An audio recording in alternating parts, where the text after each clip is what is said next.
നബിയുനാ റസൂലുള്ളാഹി സ്വല്ലല്ലാഹു അലൈഹി വസല്ലമ തങ്ങൾ ഓർമ്മപ്പെടുത്തുന്നു, അല്ലാഹു ഉദ്ദേശിച്ച ചിലർ ഒഴികെ, ചില ആളുകൾ ഒഴികെ എന്ന് അല്ലാഹു പറഞ്ഞു. അതിൽപ്പെട്ട 4 ആളുകളെയാണ് ഞാൻ വിശദീകരിച്ചത്. ഇതല്ലാതെ മറ്റൊരു റിവായത്തിൽ കാണാം ശുഹദാക്കളുടെ ആത്മാക്കൾ ഒഴികെ. ഏതുമായിക്കോട്ടെ, അല്ലാഹു സുബ്ഹാനഹു വ തആല ഓരോരുത്തരെയും ഘട്ടം ഘട്ടമായി മരിപ്പിക്കുമ്പോൾ എന്നിട്ട് മഹാനായ ജിബ്രീൽ അലൈഹിസ്സലാമിനെ അല്ലാഹു വിളിച്ചുകൊണ്ട് പറയും, മുത്തിയാ ജബറായീൽ, അല്ലയോ ജിബ്രീലേ, ജിബ്രീലേ നീ മരിക്കണേ, നീയും മരിക്കൽ അനിവാര്യമാണ്. മഹാനായ ജിബ്രീൽ അലൈഹിസ്സലാമിന്റെ ശരീരത്തിൽ നിന്ന് ആത്മാവ് ഊരപ്പെടുകയാണ്. അല്ലാഹ് രണ്ടാമതായി മഹാനായ മീകായിൽ അലൈഹിസ്സലാമിനെ അല്ലാഹു വിളിച്ചുകൊണ്ട് പറയുമത്രേ, മുത്തിയാ മീകായിൽ, അല്ലയോ മീകായിലേ നീയും മരിക്കൽ അനിവാര്യമാണ്, അനിവാര്യമാണ്. മീകായിൽ അലൈഹിസ്സലാമിന്റെ ശരീരത്തിൽ നിന്നും ആത്മാവിനെ വേർപെടുത്തപ്പെടുകയാ. മൂന്നാമതായി മഹാനായ ഇസ്റാഫീൽ അലൈഹിസ്സലാമിനെ അല്ലാഹു വിളിക്കുമത്രേ. സൂറന്ന കാഹളത്തിലെ രണ്ടാമത്തെ ഊത്തൂതി നിൽക്കുന്നതായ ഇസ്റാഫീൽ അലൈഹിസ്സലാമിനെ വിളിച്ചുകൊണ്ട് അല്ലാഹു പറയുമത്രേ, മുത്തിയാ ഇസ്റാഫീൽ, അല്ലയോ ഇസ്റാഫീലേ നീയും മരിക്കൽ അനിവാര്യമാണ്, അനിവാര്യമാണ്. നീയും മരിക്കൽ അനിവാര്യമാണ്. കാരണം ഈ ഇസ്റാഫീൽ അലൈഹിസ്സലാമിനെ ഇവിടെ മരിപ്പിച്ചു. ഇനി അദ്ദേഹത്തെ പുനർജീവിപ്പിക്കുന്നതിന് മുമ്പായിട്ട് അദ്ദേഹത്തെ എഴുന്നേൽപ്പിച്ചിട്ട് മഹാനവരുകൾ മൂന്നാമത്തെ ഊത്തൂതം പറയും. അതിനുശേഷമാണ് എല്ലാ ആളുകളെയും ഓരോരുത്തരെയും ഖബറിൽ നിന്ന് എഴുന്നേൽപ്പിക്കുന്നത്. എല്ലാരെയും മരിപ്പിക്കാൻ 3 ഊത്ത് നമ്മൾ പറഞ്ഞു. ഒന്ന് പേടിപ്പിക്കാനുള്ളത്, രണ്ടാമത്തത് മരിപ്പിക്കാനുള്ളത്, മൂന്നാമത്തത് പുനർജീവിപ്പിക്കാനുള്ളത്. ആ ഊത്ത് ഊതാണെങ്കിൽ ഉസ്താദ് ഇസ്റാഫീൽ അലൈഹിസ്സലാമിനെ മരിപ്പിച്ച പിന്നെ അങ്ങനെ അദ്ദേഹത്തെ പിന്നീട് അല്ലാഹു പുനർജീവിപ്പിച്ചിട്ട് അദ്ദേഹത്തോട് ഊതാൻ പറയും. അതിനുശേഷമാണ് ബാക്കിയുള്ളവ മുഴുവൻ ആളുകളെയും അല്ലാഹു എഴുന്നേൽപ്പിക്കുക ഖബറിൽ. അല്ലാഹു മനസ്സിലാക്കാൻ തൗഫീഖ് തരട്ടെ. നാലാമത്തതായി മഹാനായ അസ്റായീൽ അലൈഹിസ്സലാം മാത്രമാണ് ബാക്കിയുള്ളത്. ലോകത്തുള്ള സർവ്വ സൃഷ്ടിജാലങ്ങളും മരണപ്പെട്ടു കഴിഞ്ഞു. അസ്റായീൽ അലൈഹിസ്സലാമിനെ വിളിച്ചിട്ട് അല്ലാഹു സുബ്ഹാനഹു വ തആല പറയും, യാ അസ്റായീൽ,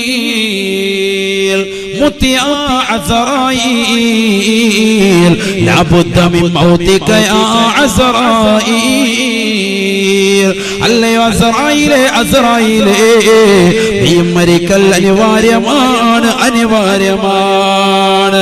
ഫയദ്ഹബു ഇലാ മൗളിൻ ബൈനൽ ജന്നതി വന്നാർ. ഹബീബായ നബി സല്ലല്ലാഹു അലൈഹി വസല്ലം തങ്ങൾ പറയുകയാണ്, ഈ ലോകത്തുള്ള സർവ്വ സൃഷ്ടിജാലങ്ങളെയും മരിപ്പിച്ചതായ അസ്റായീൽ അലൈഹിസ്സലാമിനോട് അല്ലാഹു പറയുകയാ, ലാ ബുദ്ദ മിൻ മൗതിക യാ അസ്റായീൽ, അസ്റായീലേ നീ മരിക്കൽ അനിവാര്യമാണ്, അനിവാര്യമാണ്. എന്റെ ശബ്ദം ശ്രവിക്കുന്ന പൈക്കം, മടവാട്ടി, ഉറൂസ് ഒരുമിച്ച് കൂടിയ പ്രിയപ്പെട്ട വിശ്വാസികളെ, ചെറുപ്പക്കാരെ, സഹോദരിമാരെ, അറിഞ്ഞു വെക്കണേ, പഠിച്ചു വെക്കണേ. ഈ ലോകത്തിന്റെ സൃഷ്ടികർത്താവായ, ജഗന്നിയന്താവായ, പരിപാലകനായ, സർവേശ്വരനായ പടച്ച റബ്ബ് അസ്റായീലിനെ മരിപ്പിക്കുന്നത് എങ്ങനെയാണെന്ന് പഠിച്ചു വെക്കണേ സഹോദരാ, പഠിച്ചു വെക്കണേ പ്രിയപ്പെട്ട ഉമ്മമാരെ. അസ്റായീൽ അലൈഹിസ്സലാത്തു വസ്സലാം ഈ ലോകത്തുള്ള സർവരുടെയും ആത്മാവിനെ ഊരിയെടുക്കുന്ന വ്യക്തിയാണെങ്കിൽ അസ്റായീലിന്റെ ആത്മാവിനെ ഊരുന്ന രംഗമാ അസ്റായീൽ അലൈഹിസ്സലാം മരിക്കുന്ന രംഗമാണ്, രംഗമാണ്. ഫയദ്ഹബു ഇലാ മൗളിൻ ബൈനൽ ജന്നതി വന്നാർ. സ്വർഗത്തിന്റെയും നരകത്തിന്റെയും ഇടയിലുള്ളതായ ഒരു സ്ഥലത്തേക്ക് അസ്റായീൽ പോകുമത്രേ. ഫയൻസിഉ മിൻഹു റൂഹഹു. അസ്റായീൽ അലൈഹിസ്സലാം തന്റെ ശരീരത്തിൽ നിന്ന് ആത്മാവിനെ വേർപെടുത്തുകയാണ്. അസ്റായീൽ അലൈഹിസ്സലാം അട്ടഹസിച്ചുകൊണ്ട് പറയുമത്രേ, യാ അല്ലാഹ്, അല്ലാഹുവേ പടച്ചറപ്പേ, മരണത്തിന് ഇത്രത്തോളം വേദനയുണ്ടെന്ന് ഞാൻ അറിഞ്ഞിരുന്നുവെങ്കിൽ ഇന്നി ലാ അൻസിഉ അർവാഹൽ മുഅ്മിനീന ഇല്ലാ ബിർരിഫഖ് യാ അല്ലാഹ്. മുഅ്മിനീങ്ങളുടെ ആത്മാക്കളെ വളരെ മയത്തോട് കൂടിയല്ലാതെ ഞാൻ പിടിക്കുമായിരുന്നില്ല അല്ലാഹ്, ഞാൻ ഉരുമായിരുന്നില്ല അല്ലാഹ്. അസ്റായീൽ അലൈഹിസ്സലാമിന് തന്റെ ശരീരത്തിൽ ആത്മാവിനെ വീഴപ്പെടുമ്പോ വല്ലാത്ത വേദനയാണ്, വേദനയാ. ഫയസിഹു സൈഹാ, റസൂലുള്ളാഹി പറയുകയാണ്, വല്ലാത്തൊരു അട്ടഹാസത്തോടു കൂടിയായിരിക്കും അസ്റായീലിന്റെ അന്ത്യമെന്ന് നബിയുനാ റസൂലുള്ളാഹി.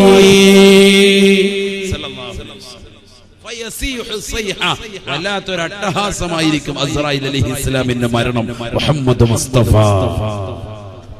എന്നിട്ട് അദ്ദേഹം പറയും, പടച്ചറബ്ബേ ഇത്രത്തോളം വേദനയുണ്ട് മരണത്തിനെന്ന് ഞാൻ അറിഞ്ഞിരുന്നുവെങ്കിൽ ലാ അൻസിഉ അർവാഹൽ മുഅ്മിനീന ഇല്ലാ ബിർരിഫഖി യാ അല്ലാഹ്.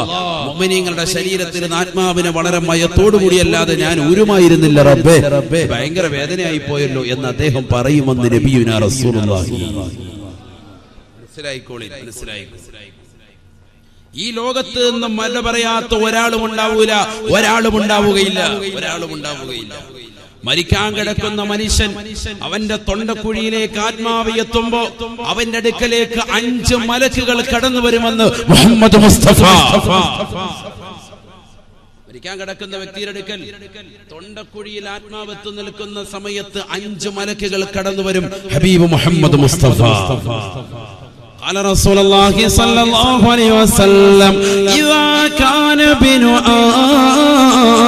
آدم في سياق الموت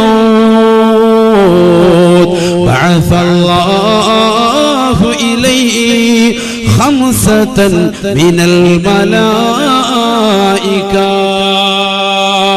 ഹബീബായ റസൂലുള്ളാഹി സ്വല്ലല്ലാഹു അലൈഹി വസല്ലമ തങ്ങൾ ഓർമ്മപ്പെടുത്തുകയാണ്, ഈ ലോകത്ത് നിന്ന് മരണാസന്നമായി കിടക്കുന്ന വ്യക്തികൾ ആരുണ്ടോ അവസാന സമയത്ത് അവന്റെ തൊണ്ടക്കുഴിയിലേക്ക് ആത്മാവ് എത്തി നിൽക്കുമ്പോ, അവന്റെ ശരീരത്തിൽ ആത്മാവിനെ മലക്കുകൾ വേർപെടുത്താൻ വേണ്ടി നിൽക്കുമ്പോ അല്ലാഹു ഇലൈഹി 5 മിനൽ മലായിക, 5 മലക്കുകളെ അല്ലാഹു അവന്റെ സവിധത്തിലേക്ക് പറഞ്ഞേക്കും. എത്രയെന്ന് നബിയുനാ റസൂലുള്ളാഹി.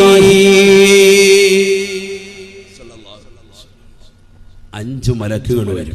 എന്നിട്ടോ ഓരോ മലക്കും ക്വസ്റ്റ്യൻ ചോദിക്കാൻ.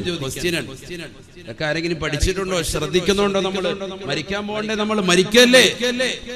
ഈ ശരീരത്തിൽ നമ്മൾ ഓരോരുത്തരും ഇഞ്ചിഞ്ചായിട്ട് ശരീരത്തെ നമ്മൾ നശിപ്പിച്ചുകൊണ്ടിരിക്കല്ലേ? ഓരോ പ്രവർത്തനങ്ങൾ നടന്നുകൊണ്ടിരിക്കല്ലേ? യന്ത്രം ഇങ്ങനെ പ്രവർത്തിച്ചുകൊണ്ടിരിക്കല്ലേ? അടുത്ത സെക്കൻഡിൽ മരിക്കണ്ടേ? നമ്മള് മരിക്കാതെ ഈ ലോകത്ത് ഒരാൾ പോലും ശേഷിക്കൂല, അങ്ങനെ ശേഷിക്കുമായിരുന്നെങ്കിൽ ഹബീബ് മുഹമ്മദ് മുസ്തഫ സല്ലല്ലാഹു അലൈഹി വസല്ലം തങ്ങൾ ഈ ലോകത്ത് ഇന്നും ഉണ്ടായിരുന്നു. ആ പ്രവാചകർ പോലും ഈ ലോകത്ത് നിന്ന് വിട പറഞ്ഞു പോയി. ഹബീബായ റസൂലുള്ളാഹി സ്വല്ലല്ലാഹു അലൈഹി വസല്ലം തങ്ങൾ പോലും ഈ ലോകത്ത് നിന്ന് വിട പറഞ്ഞു പോയില്ലയോ? ബഹുമാനപ്പെട്ട അസ്റായീൽ അലൈഹിസ്സലാം കടന്നു വന്നുകൊണ്ട് റസൂലുള്ളാഹിയുടെ ആത്മാവിനെ വേർപെടുത്തി കൊണ്ടുപോയില്ലയോ? ആയിഷ ബീവി റളിയല്ലാഹു തആല അൻഹയുടെ മടിത്തട്ടിൽ തലവെച്ച് കടന്നുകൊണ്ട് ലോകത്തിന്റെ നായകൻ തന്റെ പ്രിയപ്പെട്ട ഭാര്യയാകുന്ന ആയിഷയോട് പറയുകയാ, യാ ആയിഷ ഇന്നലിൽ ലസകറാ.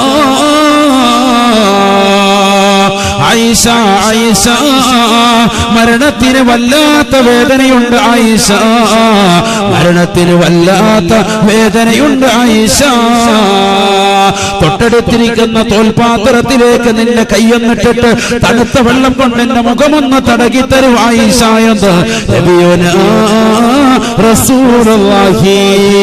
മരിക്കാതെ ഈ ലോകത്തിൽ നിന്ന് നിന്റെ സമ്പത്ത് കൊണ്ട് നിനക്ക് ശാശ്വതത്വം കിട്ടുമെന്ന് കാസർഗോഡുള്ള ചെറുപ്പ ചെറുപ്പക്കാരാ, നീ ചിന്തിക്കേണ്ടതില്ല. പണത്തിന്റെ പളപളപ്പിൽ വിരാജിക്കുന്നവരെ, പണം കൊണ്ട് പറുദീസിൽ വിരാജിച്ചതായ എത്രയെത്ര ആളുകൾ നമുക്ക് മുമ്പേ കഴിഞ്ഞു പോയിട്ടുണ്ട്. ഖാറൂൻ അതിന് ഉദാഹരണമല്ലയോ? പണം കൊണ്ട് അഹങ്കരിച്ചവരല്ലയോ?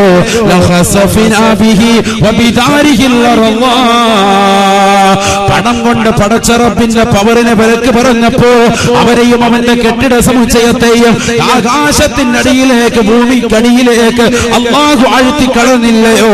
അവനെ നശിപ്പിച്ചില്ലയോ? അവനെ കൊന്നുകളഞ്ഞില്ലയോ? നമ്രൂദ് എവിടെ പോയി സഹോദര? ഫിറഔൻ എവിടെ പോയി സഹോദര? ഏകാധിപത്യത്തിന്റെ ഭരണം നടത്തിയ നമ്രൂദിനെ പോലും അല്ലാഹു നിന്യമായി, നിസാരമായി അല്ലാഹു കൊന്നുകളഞ്ഞില്ലയോ? അല്ലാഹു വധിച്ചു കളഞ്ഞില്ലയോ? എത്ര ഏകാധിപതികൾ, എത്ര സ്വേച്ഛാധിപതികൾ ഈ ലോകത്തുണ്ടായിരുന്നു. അവരൊക്കെ മരണത്തിന് കീഴടങ്ങിയില്ലേ? എന്താ പഠിക്കാത്തത്? ഫിറഔൻ ലഅനത്തുല്ലാഹി അലൈഹി എലിയെ നമ്മൾ വല വെച്ച് പിടിച്ചിട്ട്, കെണി വെച്ച് പിടിച്ചിട്ട് എലി എങ്ങനെ ഉന്മൂലനം ചെയ്യുക? ചെല്ല് വെള്ളത്തിൽ മുക്കി കൊല്ലും. അതുപോലെ അല്ലാഹു സുബ്ഹാനഹു വ തആല ഒരു എലിയുടെ ശല്യമായിട്ടാണ് ഫിറഔനെ മനസ്സിലാക്കിയത്, ചെങ്കടൽ മുക്കി കൊന്നു. നിങ്ങൾ നോക്ക്, നിങ്ങൾ പഠിച്ചു നോക്ക്, ചരിത്രകാരന്മാർ എലിഞ്ഞു വെക്കുന്നു. മുഴുവൻ ആളുകളും ഏകാധിപത്യത്തിന്റെ ഭരണം നടത്തിയ ആളുകളും സ്വേച്ഛാധിപതികളാകുന്ന ആളുകളെയൊക്കെ അല്ലാഹു നശിപ്പിച്ചത് വളരെ നിന്ദ്യമായിട്ടല്ലേ, നിസ്സാരമായിട്ടല്ലേ? മഹാനായ ഇബ്രാഹിം നബി അലൈഹിസ്സലാം തീക്കുണ്ടാരത്തിലേക്ക്, ലോകം കണ്ട ഏറ്റവും വലിയ തീക്കുണ്ടാരത്തിലേക്ക് അദ്ദേഹത്തെ വലിച്ചെറിഞ്ഞ നമ്രൂദിനെ അല്ലാഹു കൊന്നുകളഞ്ഞത് എങ്ങനെയാ നശിപ്പിച്ചത്? ഫിറഔനെ നശിപ്പിച്ചത് ഒരുപക്ഷെ പലർക്കും അറിയാം. നമ്രൂദിനെ എങ്ങനെയാ കൊന്നുകളഞ്ഞത് പലർക്കും അറിയില്ല. ഒരു ചെറിയ ഈച്ചയെ അവന്റെ നാസ്വാദാരത്തിലൂടെ, അവന്റെ മൂക്കിലൂടെ തലച്ചോറിനുള്ളിലേക്ക് അല്ലാഹു കയറ്റിവിട്ടു. ഇവിടെ ശ്രദ്ധിക്കുക, ഒരു ചെറിയ ഈച്ചയെ അവന്റെ മൂക്കിലൂടെ, അവന്റെ തലച്ചോറിനുള്ളിലേക്ക് റബ്ബ് കയറ്റിവിട്ടു. ആ ഈച്ച തന്ന് തലച്ചോറിനുള്ളിൽ അള്ളിപ്പിടിക്കുകയാണ്, മുട്ടയിട്ട് വരികയാണ്. ഒന്നിലധികം ഈച്ചകൾ, ആയിരക്കണക്കിന് ഈച്ചകൾ തലച്ചോറിനുള്ളിൽ അള്ളിപ്പിടിക്കാൻ. ഈച്ചകളോ തലച്ചോറിൽ എന്താ ഈ പറയുന്നത്? ചത്തുപോയില്ല, ഈച്ച ചത്തുപോയി. എടാ, നിന്റെ ഉമ്മയുടെ ഉദരത്തിനകത്ത് 9 മാസക്കാലം നിനക്ക് ആഹാരം നൽകിയ പ്രിയപ്പെട്ട റബ്ബിന് തലച്ചോറിനുള്ളിൽ ഒരു ഈച്ചയല്ല, ആയിരക്കണക്കിന് ഈച്ചകൾ വസിപ്പിക്കാനുള്ള കഴിവ് റബ്ബിനുണ്ട്. റബ്ബിന്റെ കഴിവിനെ കുറിച്ച് നീ സംശയിക്കേണ്ടതില്ല. അല്ലാഹു ഉദ്ദേശിച്ച വസ്തുവല്ലേ മരിക്കുള്ളൂ. ചിന്തിച്ചു നോക്കും, മൂക്കിനുള്ളിലൂടെ ഒരു ചെറിയ, മൂക്കിനുള്ളിലേക്ക് ഒരു ചെറിയ ഉറുമ്പ് കയറിയാൽ, ഒരു ഈച്ച കയറിയാൽ, നമ്മുടെ നമസ്കാരത്തിലാകട്ടെ അല്ലാത്തപ്പോഴാകട്ടെ എന്തൊരു വെപ്രാളമായിരിക്കും മനുഷ്യരുണ്ടാവും. ഇവിടെ നമ്രൂദ് എന്ന് പറയുന്ന ഏറ്റവും വലിയ ഏകാധിപത്യത്തിന്റെ ഭരണം നടത്തിയതാകുന്ന വ്യക്തിയുടെ മൂക്കിനുള്ളിലൂടെ തലച്ചോറിനുള്ളിലേക്ക് ഒരു ഈച്ചയെ കടത്തിവിട്ടു റബ്ബ്. ആ ഈച്ച തന്ന് തലയ്ക്കുള്ളിൽ പെറ്റുപെരുകയാണ്, മുട്ടയിട്ട് പെരുകയാണ്. ഒന്നിലധികം ഈച്ചകളായി ഉറങ്ങാൻ സാധിക്കാത്ത രാവുകളാണ് നമ്രൂദിനെ അല്ലാഹു സമ്മാനിക്കുന്നത്. എന്തിന്റെ പേരിൽ? തൗഹീദ് എന്ന് പറയുന്ന മഹത്തായ ആശയം ഈ ലോകത്ത് സംവിധാനിച്ച മഹാനായ ഇബ്രാഹിം നബി അലൈഹിസ്സലാത്തു വസ്സലാമിനെ ഉന്മൂലനം ചെയ്യാൻ വേണ്ടി നിന്നതായ ലോകം കണ്ട ഏറ്റവും വലിയ തീക്കുണ്ടാരം. ആ തീക്കുണ്ടാരത്തെ കുറിച്ച് ഉലമാക്കൾ രേഖപ്പെടുത്തുന്നത്, മൈലുകൾക്ക് മീതെ ഒരു പക്ഷി ഏതെങ്കിലും ഒന്ന് പറന്നുപോയാൽ അതിന്റെ ചിറക്, അതിന്റെ ചൂടേറ്റുകൊണ്ട് കരിഞ്ഞ് ആ പക്ഷി അതിലേക്ക് വീഴുമായിരുന്നു.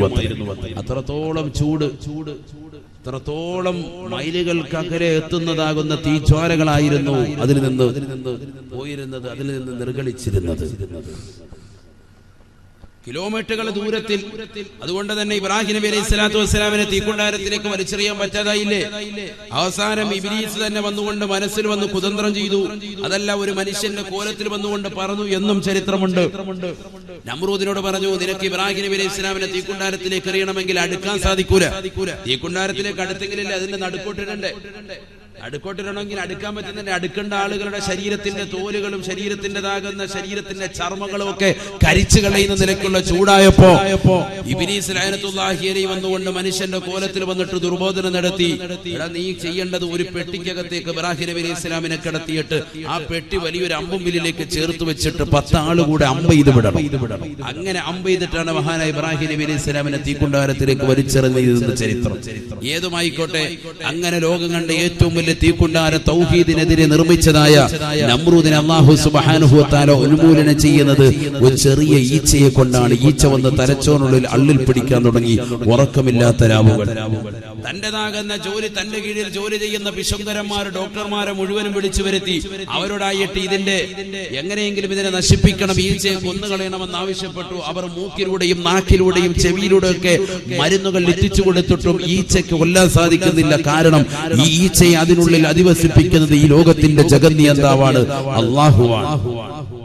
കൊന്നുകളയാൻ സാധിക്കുന്നത്. അവസാനം എന്ത് പറ്റി? അവസാനം ഡോക്ടർമാർ കയ്യിൽ ഒരു വടി കൊടുത്തിട്ട് പറഞ്ഞു, വേദന കൂടുന്ന സന്ദർഭത്തിൽ സേവകന്മാരെ കൊണ്ട് തലയ്ക്ക് ഇങ്ങനെ അങ്ങോട്ട് അടിച്ചു കൊടുത്തു. അത് ആകം വരുന്നത്. ഈച്ച വന്നുകൊണ്ട് തലച്ചോറിനുള്ളിൽ അള്ളി പിടിക്കുന്ന സമയത്താണ് വേദന കൂടുക. ആ വേദന കൂടുന്ന സമയത്ത് തലയിൽ ഇങ്ങനെ വെളിയിൽ ഇങ്ങനെ കൊട്ടിക്കൊണ്ടിരിക്കുക ചെറിയ വടി കൊണ്ട്.